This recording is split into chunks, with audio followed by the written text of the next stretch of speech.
Hello everyone, welcome back into this channel, and in this video I would like to show you the way how to manage your post visibility on a TikTok. So basically those feature is used for you who are a content creator on a TikTok to manage the content that you have been posted. To do that, you just need to visit your profile right here, and right after that go click this three straight lines on the top right corner and go open the settings and privacy.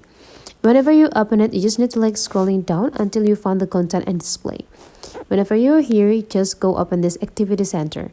And this activity center, they will be give you an offer several options on the down part here, and then you just need to go this manage post visibility, and you will have the access into all of the content that you have been created on a TikTok.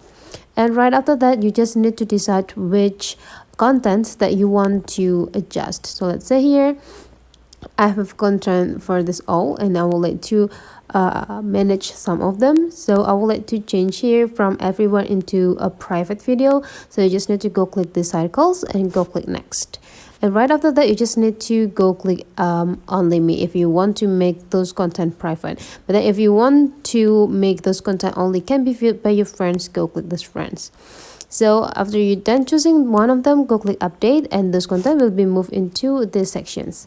So that is the way how to manage the post visibility on a TikTok. Hopefully this tutorial today is useful for you. Thank you for watching, and I will like to see you for the next tutorial.